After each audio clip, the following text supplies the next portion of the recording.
수요예배 오신 성도 여러분들을 주님의 이름으로 환영하고 축복합니다. 말씀을 같이 읽어보도록 하겠습니다. 오늘 함께 읽어볼 성경 구절은 욥기 16장 19절부터 21절 그리고 욥기 17장 9절 이렇게 두 구절이 되겠습니다. 욥기 16장 19절에서 21절 그리고 욥기 17장 9절 이렇게 두 구절을 차례대로 한번 같이 읽어보도록 하겠습니다. 지금 나의 증인이 하늘에 계시고 나의 중보자가 높은 데 계시니라. 나의 친구는 나를 조롱하고 내 눈은 하나님을 향하여 눈물을 흘리니 사람과 하나님 사이에와 인자와 그 이웃 사이에 중재하시기를 원하노니. 욥기 17장 9절도 읽겠습니다.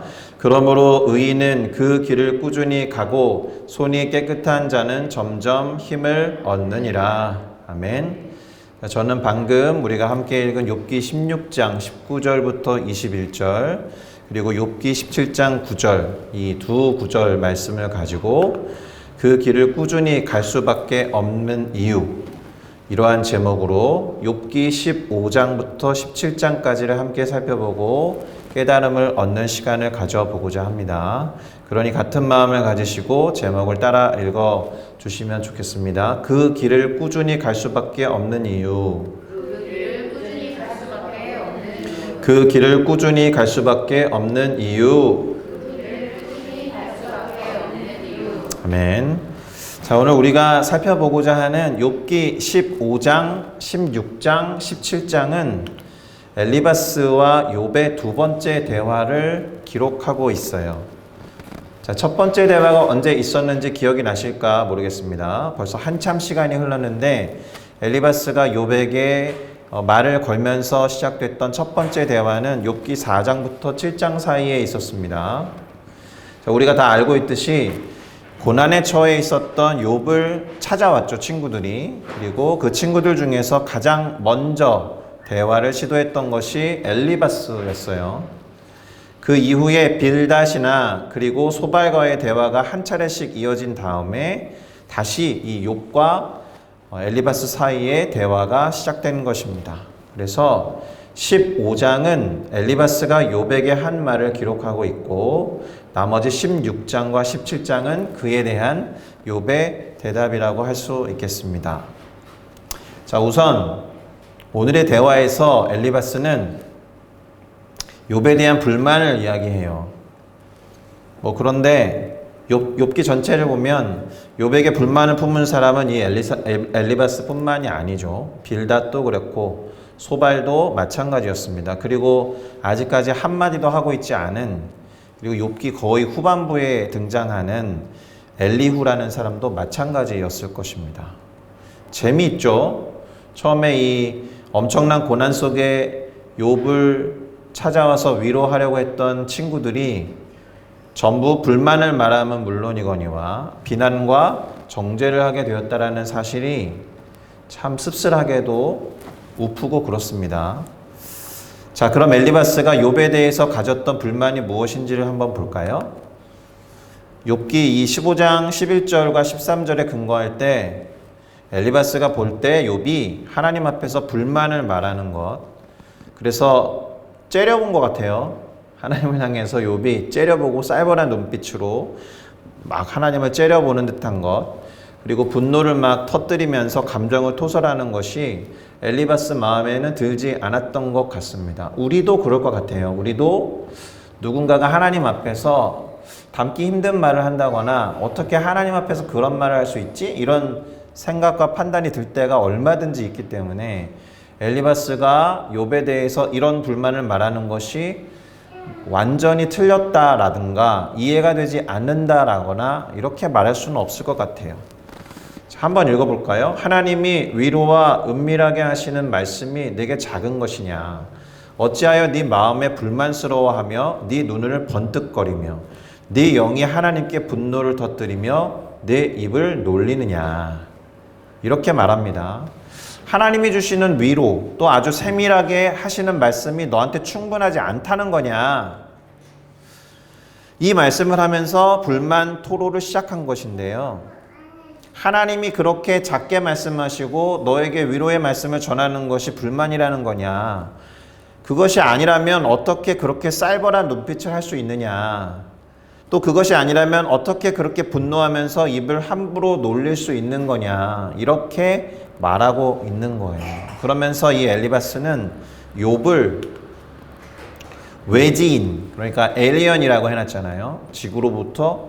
지구에 살지 않는 외부로부터 들어온 존재를 에일리언이라고 하듯이 하나님과 관계가 없는 공동체 밖의 사람이라고 보고 있어요. 그리고 심지어 악인이라고 여기고 있습니다. 그러니까 이제 고난 가운데 처해 있는 욥의 모습을 관찰해 보니까 전혀 하나님의 백성처럼 보이지 않는다라는 거예요. 엘리바스가 볼 때. 게다가 이렇게나 엄청난 재앙을 당한 걸 보아하니 욥은 하나님 앞에서 죄를 범한 악인이 맞다라고 단정을 하고 있는 겁니다. 그러니 외지인이자 악인인 욥이 지금 당하고 있는 재난, 고통, 환난과 같은 것들은 어찌 보면 그가 행한 것처럼 보이는 잘못, 그리고 그가 범한 죄악에 비할 때 당연한 것처럼 보이는 거예요. 그렇게 생각할 수밖에 없는 거죠. 그러니까 엘리바스는 욥에게 와서 나름대로 욥을 관찰한 결과를 가지고 이와 같은 결론을 내리고 있는 겁니다. 제가 지금 나름대로 관찰한 것을 가지고 결론을 내렸다라는 말씀을 드렸습니다. 관찰한 것을 토대로 결론에 이르는 방식을 귀납법이라고 불러요. 갑자기 생뚱맞게 어려운 얘기를 꺼낸 것 같지만 우리가 학교에서 다 배웠거든요. 귀납법이 무엇이고 연역법이 무엇인지 배운 일이 있습니다. 예를 들어서 수박이라는 과일을 처음 봤다라고 한번 가정을 해보세요. 그래서 이제 수박이라는 과일을 관찰을 시작하죠. 겉은 초록색, 속은 빨강색, 안에는 검정색 씨도 있구나. 와, 이게 수박이구나 하고 이제 깨닫게 된 거죠. 이렇게 수박을 알게 되었다라는 거예요. 그 다음부터는 겉은 초록색, 속은 빨강색, 안에는 검정색 씨가 있는 과일을 볼 때마다 그게 수박이라고 인식을 하고 수박이라고 결론을 내리게 되는 거예요. 그러니까 관찰한 결과를 토대로 그렇다라고 생각하는 방법이 귀납법이에요. 자, 이와 반대의 방식이 연역법이라는 건데, 연역법은 어떤 결론에서 시작해서 이 결론이 맞다는 이야기를 하기 위해 예를 찾아가면서 관찰하는 방법, 그게 연역법이에요. 예를 들면 수박 얘기를 계속 해볼게요. 누군가로부터 수박에 대해서 결론적인 이야기를 듣는 것에서부터 시작을 합니다. 수박은 겉이 초록색이고 속이 빨강색이며 그 안에 검정색 씨가 있어, 이런 말을 들은 거죠, 먼저. 그래서 수박을 한 번도 본 적이 없는 사람이 누군가가 수박을 들고 와서 그가 보여주는 수박을 보니까 그 전에 수박에 대해서 들었던 얘기가 딱 들어맞는 거예요. 아, 맞네. 정말 수박이 이렇게 생겼네. 이게 이제 연역법이라는 거죠. 다 잊어버려도 상관없는데요. 엘리바스가 욥을 찾아와서 관찰을 해보니까 욥은 이런 사람이네. 이런 결론을 내렸다라는 거예요. 욥과 그가 처한 고난을 살펴보고 관찰을 해보니까 욥은 외지인이네. 욥은 악인임에 틀림이 없어. 이렇게 결론을 내린 겁니다. 그렇게 결론을 내리고 그를 비난하고 있는 거예요. 자, 여기에는 오류가 있습니다. 되게 어렵게 적어놨는데 잘못된 전제에서 출발한 귀납법적인 오류라는 건데요. 자, 그가 욥을 관찰하고 나름의 결론을 내리는 그 과정과 방식이 틀린 것은 아닙니다. 나름대로 귀납법적인 접근을 한 거예요. 그건 맞아요. 그 과정이 틀리진 않습니다. 그런데 엘리바스가 처음부터 갖고 있었던 생각, 그의 전제가 잘못됐다라는 거예요. 일단 그가 가지고 있었던 전제가 무엇이냐 하면 악인은 심판을 받게 된다라는 거예요. 이 말이 틀리지 않습니다. 맞아야 됩니다. 악인은 심판받아야죠. 우리도 그렇게 믿고 있는 바예요. 악인은 반드시 심판을 받게 될 거예요. 정의의 하나님, 공의의 하나님이 만약에 악인을 가만두신다면 그 하나님이 착할 리가 없죠.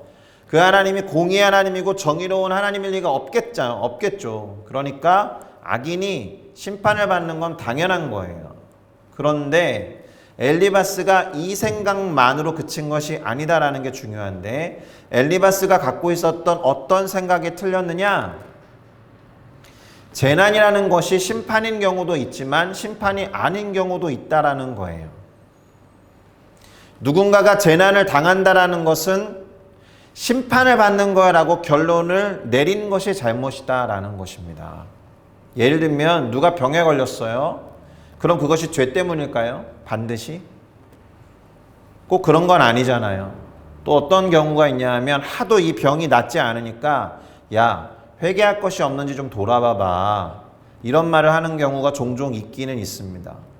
물론 그것이 병을 갖고 있는 사람이 자신을 돌아보거나 점검하고 반성하는 계기는 될 수 있어요. 그러나 회개할 죄가 남아있어서 병이 낫지 않는다라고 반드시 100% 그렇게만 말할 수 없다라는 거예요. 성경에 보면 예수님의 제자들도 그런 질문을 했었던 적이 있습니다. 요한복음 9장에 보면 나면서부터 소경이었던 사람에 대해서 제자들이 예수님께 이렇게 묻죠. 선생님, 이 사람이 이렇게 앞을 못 보는 사람으로 태어난 것이 누구의 죄 때문입니까? 이 사람 때문입니까? 아니면 그의 부모 때문입니까? 이렇게 물었던 제자들에 대해서 예수님이 뭐라고 하셨어요? 아니, 이 사람이나 그의 부모가 죄를 지어서 이렇게 된 것이 아니다. 이 사람이 나면서부터 보지 못하게 된 것은 하나님의 일을 그 사람의 생애를 통해 나타내기 위함이다. 이렇게 말씀하신 사례가 있죠. 그러니까 예수님의 이 말씀, 이 구절로만 봐도 엘리바스의 전제는 틀린 거다라는 것을 우리는 알 수가 있어요. 누군가가 재난을 당하고 고통과 환난 속에 놓이게 되었을 때 그것이 반드시 심판을 받는 건 아니다. 이렇게 생각할 수 있어야 하는 거예요. 그 사람이 악인이어서, 그 사람이 죄인이어서, 그 사람이 하나님과 상관없는 외인이어서 그런 일을 당하게 된 건 아닐 수도 있다라는 거예요. 한 번 더 생각해 볼까요? 그렇게 따지면 전 세계에 예수님을 믿는다는 이유로 핍박받는 사람들 있잖아요. 그 사람들이 죄인입니까? 크리스찬인데 핍박을 받고 있으니 심판받는 거야, 이렇게 생각할 수 없잖아요. 예수님 때문에 당하는 고통과 고난과 환난도 있는 것입니다. 그런데 엘리바스는 재난을 당한 사람은 악인, 재난을 당한 사람은 외인, 이런 잘못된 전제를 갖고 욥을 관찰하기 시작했기 때문에 저 생각이 더 강화가 된 것입니다. 욥이 당한 재난을 하나 둘 세어보니까, 또 관찰을 해보니까 그는 외인 또는 악인일 수밖에 없다, 이렇게 판단을 내려버린 거예요. 그런데 그 외인, 악인, 죄인이 감히 하나님께 막말을 하면서 눈으로 째려보고 분노를 표출하니까 참을 수 없었던 거죠. 엘리바스가 의로운 분노를 발한 겁니다. 욥에 대해서. 분노가 치밀어 올랐으니까요. 적어도 엘리바스 생각에는 자신이 내는 분노가 합당한 것이었을지도 모르지만 우리가 볼 때는 잘못된 분노였다라는 거예요. 자, 그러면 이제 엘리바스에 대해서 욥이 뭐라고 답하고 있는지 살펴볼 필요가 있겠죠. 일단 욥은 자신이 재앙 가운데 있는 것을 인정해요. 그것을 부인하거나 부정하지 않습니다.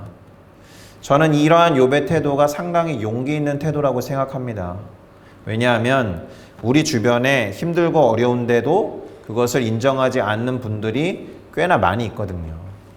힘들다, 막 아프다 그렇게 말하면 뭐 참을성 없네, 부족하네, 이런 식의 이야기를 듣게 될 것 같아서 힘들거나 아프다는 얘기를 잘 안 하는 분들도 있고, 또 힘들고 아프다는 얘기를 하면 뭔가 내가 부족한 사람인 것처럼 보일 것 같아서 그러지 않는 분들도 제법 계세요. 근데 힘들면 힘들다라고 하셔야죠. 아프면 아프다고도 해야 하는 거예요. 저희 부모님이 지난주에 왔다 가셨잖아요. 갑자기 리마인드 된 게 있는데, 제가 3살 정도 됐을 때 저희 누나가 각각 집마다 있었던 장독대에서 떨어진 일이 있어요. 그래서 머리를 크게 다쳐가지고 거의 죽은 거나 다름이 없던 때가 있었습니다. 전 기억이 나지 않는데 누나랑 놀고 있다가 누나가 떨어진 것을 보고서 제가 뭘 했겠어요? 목 놓아 울었어요. 물론 기억이 안 나요. 소리 내어서 운 것 말고는 그 3살 꼬맹이가 한 게 없죠. 목 놓아 울었던 그 울음소리 때문에 옆집 아주머니가 찾아온 거예요. 만약에 제가 목 놓아 울지 않고 우리 누나가 죽었어요 라는, 제가 그렇게 말했대요. 우리 누나가 죽었다고. 그렇게 목 놓아 부르짖지 않았으면 저희 누나는 정말 죽었을 거예요. 아프면 아프다고 해야 하는 게 맞아요. 힘들면 울어야죠. 자, 욥이 지금 자신이 얼마나 괴로운 가운데 있었는지 단적으로 표현한 구절을 한번 읽어보겠습니다. 욥기 16장 16절인데요. 내 얼굴은 울음으로 붉었고 내 눈꺼풀에는 죽음의 그늘이 있구나. 되게 시적인 표현 같고 제가 너무 담담하게 읽어서 그렇지 거의 죽기 일보 직전에 있다는 거예요.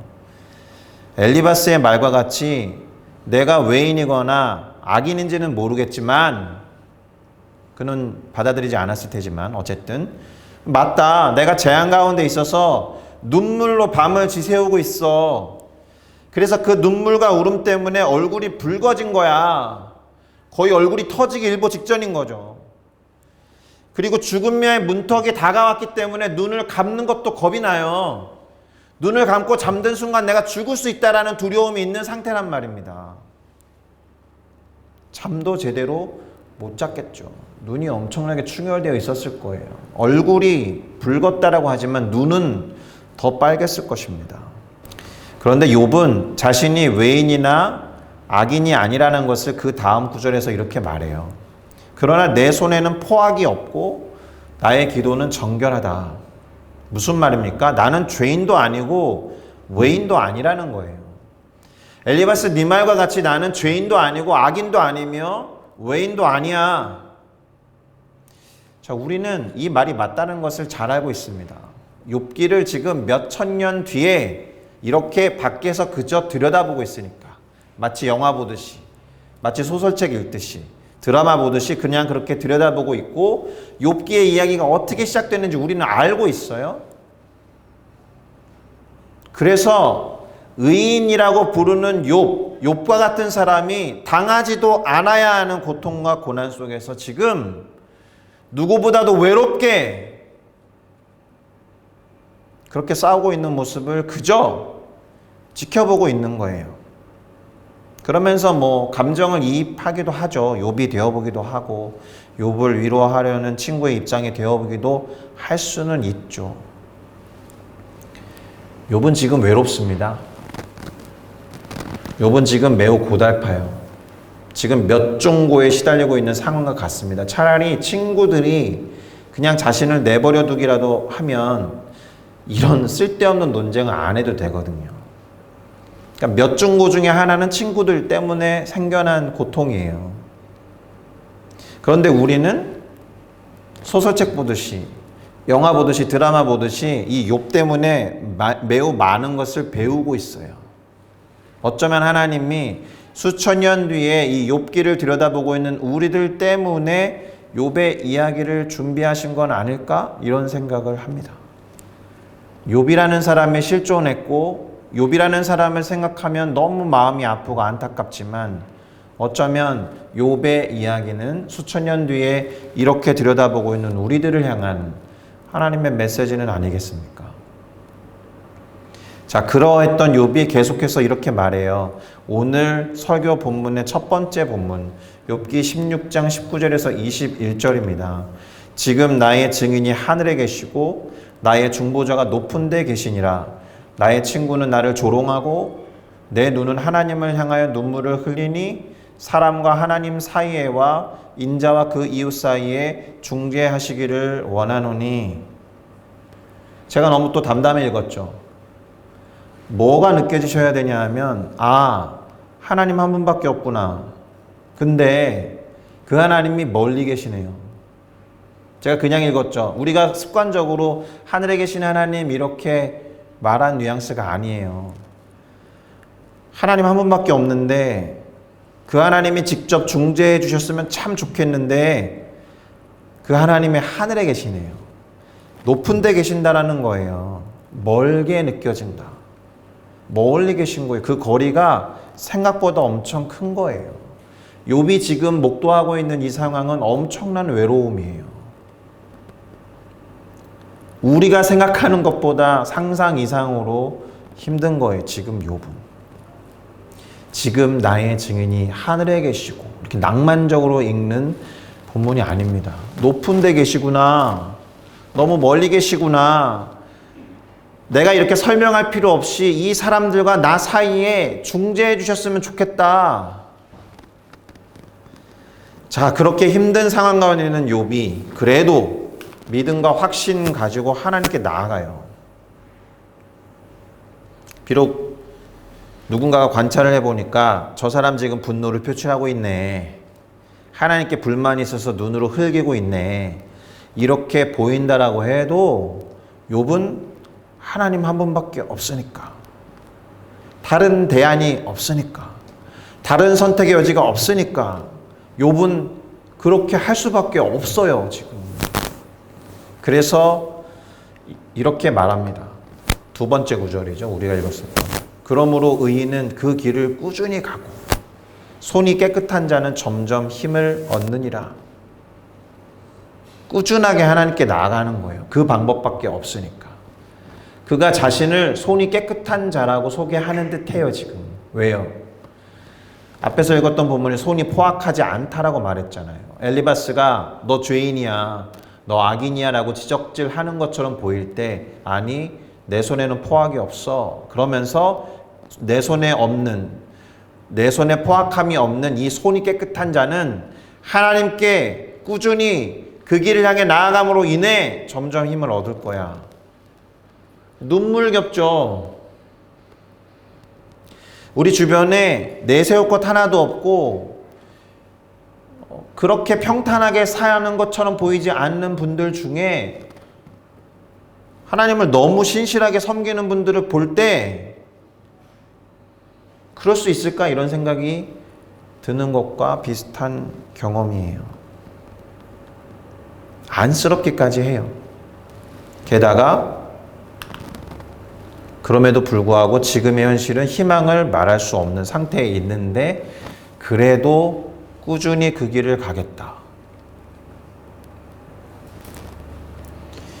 얼마나 희망이 없는 상태에 있느냐 하면 13절, 15절에 이렇게 기록되어 있습니다. 내가 스올, 곧 저 땅 아래죠. 지옥으로도 번역이 되지만 그게 내 집이 되기를 희망하여 내 침상을 흑암에 펴놓음에 무덤에게 너는 내 아버지라 구더기에게 너는 내 어머니 내 자매라 할지라도 나의 희망이 어디 있으며 나의 희망을 누가 보겠느냐. 죽을 것 같은 상태에서 죽기 직전에 있는 욥이 그러니 빨리 얼른 도와주세요 라고 외치고 있는 겁니다. 누군가 이러한 욥을 보면서 함께 울어줬으면 얼마나 좋았을까요? 제가 아무 기억도 나지 않지만 누나를 위해서 목 놓아 울었듯이 그랬으면 누군가가 달려왔을 텐데 저 멀리 계신 하늘에 계신 하나님 제발 욥을 좀 살려주세요 라고 누군가 그 옆에서 욥과 같이 도와달라라고 목 놓아 우는 사람이 단 한 명이라도 있었으면 어땠을까요? 그래서 안타까운 거예요. 그래서 사실 상당히 아픈 겁니다. 그런데 이 고백이 제가 오늘 저녁에 중보기도회 때 전할 시편 6편이랑 매우 유사하더라고요. 그래서 시편 6편 1절에서 10절을 잠깐 읽어보겠습니다. 여호와여 주의 분노로 나를 책망하지 마시오며 주의 진노로 나를 징계하지 마옵소서. 여호와여 내가 수척하였사오니 내게 은혜를 베풀어 주소서. 여호와여 나의 뼈가 떨리오니 나를 고쳐주소서. 나의 영혼도 매우 떨리나이다. 여호와여 어느 때까지니까. 여호와여 돌아와 나의 영혼을 건지시며 주의 사랑으로 나를 구원하소서. 사망 중에서는 주를 기억할 일이 없습니다. 스올에 내려가서 주께 감사할 사람이 없습니다. 제가 지금 죽겠거든요. 내가 탄식함으로 피곤하여 밤마다 눈물로 내 침상을 적시며 내 요를 적시나이다. 얼굴이 빨개졌겠죠. 눈은 충혈됐을 테죠. 내 눈이 근심으로 말미암아 쇠하며 내 모든 대적으로 말미암아 어두워졌나이다. 악을 행하는 너희는 다 나를 떠나라. 욥이었다라면 나를 정죄하고 비판하는 친구들아 나를 위로한답시고 그렇게 말하지 말고 떠나. 어쩌면 이런 말이었는지도 모릅니다. 여호와께서 그러나 내 울음소리를 들으셨도다. 여호와께서 내 간구를 들으셨으며 여호와께서 내 기도를 받으시리로다. 내 모든 원수들이 부끄러움을 당하고 심히 떨며 갑자기 부끄러워 물러가리로다. 다만 욥기와 조금 다른 점이 있다면 이 시편의 기록자는 하나님이 자신의 울음소리와 간구소리를 들으셨다는 확신이 있다라는 점이에요. 그래서 자신을 둘러싸고 있었던 원수들이 부끄러움을 당하고 물러날 것이라고 확신하면서 고백을 하죠. 지금 욥도 그러고 싶어 해요. 그래서 하나님께 나아가는 거죠. 왜요? 하나님밖에 없으니까요. 아무리 멀리 계신 것 같고 가까이에서 나를 주목하고 계신 것이 느껴지지 않는 상황에서도 그 방법밖에 없으니까. 이제 설교를 마무리하겠습니다. 우리가 이 땅에서 당하는 여러 가지 어려움들이 있을 수 있어요. 그것이 때로는 내 스스로의 어떤 잘못된 선택 때문일 때도 있습니다. 그 선택에 대해서 누가 와서 뭐라고 할 수 있죠. 그건 그럴 수 있습니다. 내 책임이니까. 그러나 또는 다른 누군가로부터 일방적인 피해를 당하는 경우도 있죠. 욥처럼 사탄으로부터. 뭐 그렇다 칩시다. 그런데 우리가 너무 괴로운 것은 이런 경우예요. 그 이유를 알 수 없는 어려움, 그 이유를 알 수 없는 고통, 환난, 재앙과 재난, 이런 것들에 대해서는 우리가 어떻게 해야 할까요? 이유를 알 수 없을 때, 그리고 어떤 해결책도 없을 때 우리는 어떻게 해야겠느냐?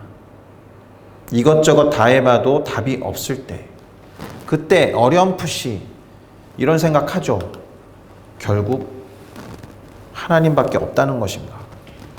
그때에서야 비로소 두 손 두 발 다 들고 천부여 의지없어서 손 들고 옵니다. 그렇게 할 때가 있죠. 제법. 이에 대한 대답은 아주 명확합니다. 역시나 하나님밖에 답이 없는 거예요. 하나님 이외에 노답인 거예요. 핵심적인 질문으로 시작했습니다. 오늘 설교의 제목. 하나님을 의지하는 이 길을 꾸준히 갈 수밖에 없는 이유. 그것이 뭐냐고요? 또 다르게 말해서 결국 하나님밖에 없는 것인가? 이 질문에 대한 대답. 그것이 뭐냐고요? 어려움과 공경 가운데 결국 우리가 의지할 분은 하나님밖에 없는 것인가? 라는 이 질문으로 오늘 욥기의 공부를 시작한 건데요. 욥이 그렇게 말하고 있는 거예요. 하나님 한 분밖에 없어서 그 길을 꾸준히 갈 수밖에 없다. 누가 그 꾸준히 나가는 방식에 대해서 그렇게 눈을 흘기면 되냐? 그렇게 분노를 표출하면 되냐라고 판단하는 것 상관없이 너무나 간단하고 명료하게 그렇다라는 거예요. 역시나 하나님밖에 답이 없어. 그래서 욥은 의인 곧 하나님만을 의지하면서 바른 관계를 맺는 자들은 그 길을 꾸준히 걸어간다라고 말하고 있는 것입니다. 하나님만을 의지할 수밖에 없기 때문에 나의 계획 그리고 나의 시간, 나의 소망 이런 것들이 아무런 의미가 없이 사라진다면 이보다 명확하게 우리가 의지할 바가 하나님밖에 없구나라는 사인은 없는 거예요. 하나님 한 분만을 의지하는 결단이 있었으면 좋겠고 또 유일한 중보자가 되시는 예수님께 나아가는 우리 모두가 되기를 예수님 안에서 소망합니다. 할렐루야. 기도하시겠습니다.